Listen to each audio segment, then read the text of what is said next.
Kanubhai the ગ્રેટનો દિવ્યાંગ show યોજાયો. ગુજરાત રાજ્યમાં લોકોમાં ગુજરાતી ફિલ્મ જોવાનો ક્રેઝ વધ્યો છે, ત્યારે દિવ્યાંગ લોકો આધારિત ફિલ્મ કનુ સમાજમાં ફૂટપાથથી લઈને પદ્મ એવોર્ડ સુધીની પોતાની ગાથા લખી છે. આજે વિષય સાથે દિગ્ગજ ફિલ્મ મેકર શ્રી વનરાજસિંહ સિસોદિયા દિવ્યાંગ લોકોને આધારિત કનુભાઈ ધ ગ્રેટ ફિલ્મ લઈ આવી રહ્યા છે અને ગુજરાતી ફિલ્મમાં દિવ્યાંગ કનુભાઈ ટેલર મુખ્ય ભૂમિકામાં નજરે પડશે ને આંતરિક ફિલ્મ કોઈને કોઈ સંદેશો આપે છે. ફિલ્મ કનુભાઈ ધ ગ્રેટ આજથી સિનેમાઘરોમાં રિલીઝ થઈ છે.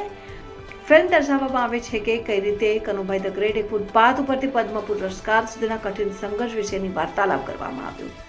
ઉલ્લેખનીય છે કે કનુભાઈ ધ ગ્રેટ ફિલ્મને રુદ્ર મોશનના બેનર હેઠળ ગુજરાત રાજ્યમાં પ્રસિદ્ધ કરવામાં આવશે. આ ફિલ્મ દિવ્યાંગ લોકો જે નહીં કરી શકતા હોય તેવા ઉદાહરણ દ્વારા ફૂટપાથ ઉપરથી પદ્મ એવોર્ડ સુધીના કઠિન મનોસંઘર્ષનું ઉદાહરણ પૂરું પાડે છે. આ ફિલ્મના નિર્માતા શ્રી વનરાજસિંહ સિસોદિયા છે અને ફિલ્મના લેખક અને દિગ્દર્શક શ્રી ઈશાનભાઈ દલાલ એક ઉચ્ચ કક્ષાની સમાજમાં સૌને સાથ પ્રેરણારૂપ ફિલ્મ સમક્ષ લાવ્યા છે.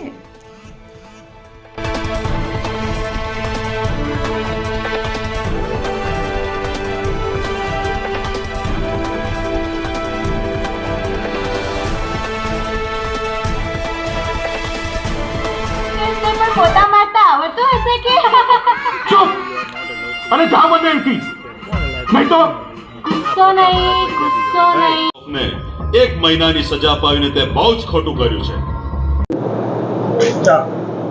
આપનો પરિચય અને કનુભાઈ ધ ગ્રેટ ફિલ્મ બનાવવામાં કેવા અનુભવો રહ્યા, આવતીકાલે જે ફિલ્મ રિલીઝ થઈ શું કહેશો દર્શકો?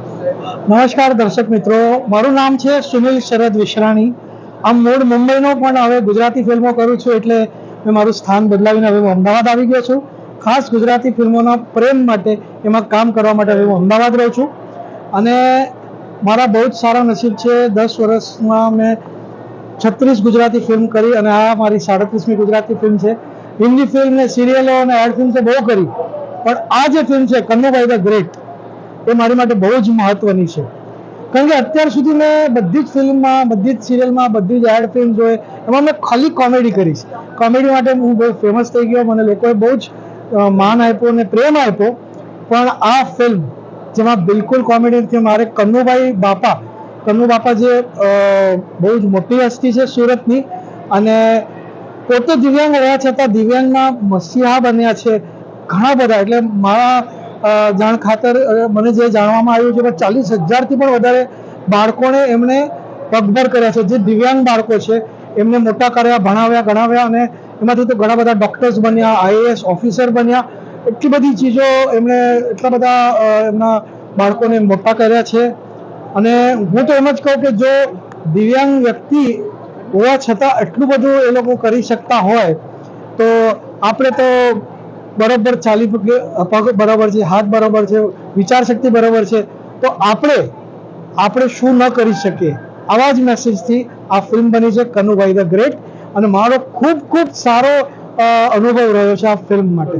સુનિલભાઈ, દિવ્યાંગનું પાત્ર અને તમે પોતે એમ કહ્યું હમણાં જ આપણે તો બધા પગ હાથ બધું જ ચાલે છે, કેવો એ અનુભવ? જી બિલકુલ. જે તકલીફ કનુભાઈ બેઠી એ તમે તમારે પસાર થવાની? જી બિલકુલ. કઈ રીતે મહેનત?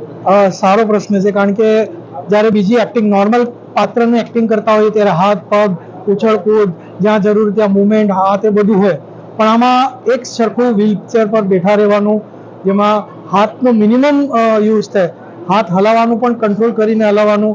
કારણ કે કનુ બાપાનો રોલ મારે કરવાનો છે તો એમની જેમ મારે એકદમ કંટ્રોલ કરીને કરવાનું. ખાલી હાવભાવ, શબ્દોથી એમના વિચારો પ્રસ્તુત કરવાના છે મારે. તો બહુ જ અઘરું હતું અને આ રોલ કર્યા પછી મને એવું લાગ્યું કે ખરેખર જે દિવ્યાંગ વ્યક્તિઓ છે એમની પીડા કેવી હશે અને કેવી રીતે એ લોકો જીવન જીવતા હશે. એટલે અમારે તો શું છે, એક શોટ પત્યા પછી તરત ઊભા થઈ જવાનું મન થાય, પણ બિચારા તો ન કહી શકે, પણ જે દિવ્યાંગ વ્યક્તિઓ છે જે એમને કેવી પીડા થતી હશે, કેવું સહન કરવું પડશે, આ મને ફીલ થયું અને બહુ અનુભવ કર્યો. એટલે એમ જ લાગ્યું કે હું પોતે આ ચીજમાં છું. અને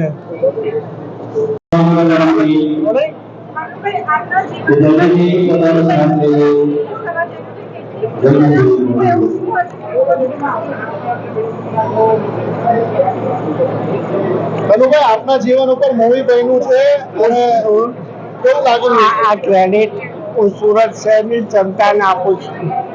કદાચ સુરત વાળા મારી જોડે ન રહ્યા હોત અને નરેન્દ્ર મોદીએ મને જગ્યા ના આપી હોત તો આટલા બધા દિવ્યાંગોને હું ભણાવી ન શકત. આમાં મારો કોઈ રોલ જ નથી. હું તો 85માં ફૂટપાથ પર સૂઈ રહેતો હતો, પણ આ પિક્ચર વાળાએ મારા ઉપરનું પિક્ચર ઉતાર્યું. આજે મારી જિંદગીની મને ખુશી પણ છે અને મને જીવનમાં ખૂબ હું આ જે કંઈ ક્રેડિટ છે મારા સુરત શહેરની જનતાને આપું છું અને નરેન્દ્ર મોદીને આપું છું. નરેન્દ્ર મોદી ન હોત તો હું તો કશું ન કરી શકત. Thank you, thank you, thank you. આપનું જીવન અન્ય માટે પ્રેરણા છે, તો આ મૂવી જોઈને અન્ય લોકોને કેટલી પ્રેરણા મળશે? આ લોકો તમે જોશો ત્યારે તમને ખબર પડશે કે મારા જીવનને સંઘર્ષ કથા તે લોકોને કઈ પ્રેરણા મળશે. લોકો છોકરાઓ આપઘાત કરે છે, કોલેજના સ્કૂલના છોકરાઓ આપઘાત કરે છે. આપઘાત આ પિક્ચર જોયા પછી નહીં કરે એવો મને વિશ્વાસ છે. મેં પણ મારી જિંદગીની જે કંઈ દુઃખ આવ્યું છે મારા જીવનમાં એને મેં સ્વીકારી લીધું છે. એના લીધે આજે હું આ જે કંઈ કામ કરી રહ્યો છું ફરીથી હું આ સુરત શહેરનો દિલથી આભાર માનું છું. Thank you Narendra Modi, thank you Narendra Modi. મૂવીને લઈને હજુ તમે આ મૂવી જોયું નથી, પણ આજે આ શો બતાવી રહ્યા છે હજુ તો અત્યારે હું જોઈશ. મેં તો પિક્ચર જોયું નથી એટલે મને બહુ ખબર નથી, પણ કહે છે કે આ પિક્ચર બહુ સારું છે તમારા જીવન માટે, લોકોને પ્રેરણા મળશે. મારું નામ છે વનરાજસિંહ સિસોદિયા.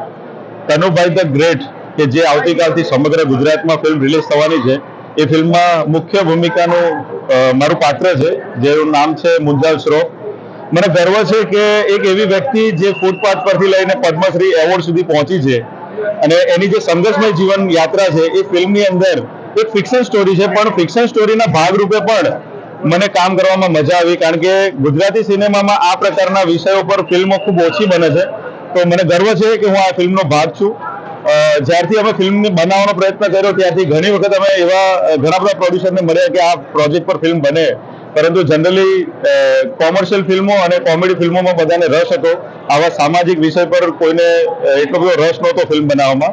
ત્યારે અમારા કુટુંબમાં જ, આમ તો અમારા કુટુંબી કહેવાય એવા મહેન્દ્રસિંહજી પરમાર સાહેબ, એમને મેં આ વિષયની વાત કરી કે આવો એક વિષય છે જેના પર આપણે ફિલ્મ કરવી છે. તો એમણે જ્યારે કનુભાઈ વિશે જાણ્યો ત્યારે એમને થયું કે આ માણસે 35 વર્ષ સુધી જો આટલું મોટું કામ કર્યું હોય તો એમના ઉપર હું ચોક્કસ 2 કલાકની ફિલ્મ તો બનાવી શકું. અને એમને જ્યારે આ હકારાત્મક અભિગમ અપનાવ્યો અને એના પછી અમે આ ફિલ્મ બનાવી. એટલે આજે આ જે પણ ફિલ્મ છે કનુભાઈ ધ ગ્રેટ એ આજે બની શકી છે એનું સૌથી મોટું કારણ છે મહેન્દ્રસિંહજી પરમાર સાહેબ. બાકી આપ બધા ફિલ્મ જોશો. અમારી ઈચ્છા એટલી જ છે કે આપ સમગ્ર ગુજરાતમાં આ મીડિયાના માધ્યમથી હું આપ સમગ્ર ગુજરાતીઓને કહેવા માંગુ છું કે વધુમાં વધુ સંખ્યામાં ફિલ્મ જોવા જાઓ અને અમને સહકાર અને પ્રેમ આપો. Thank you, thank you.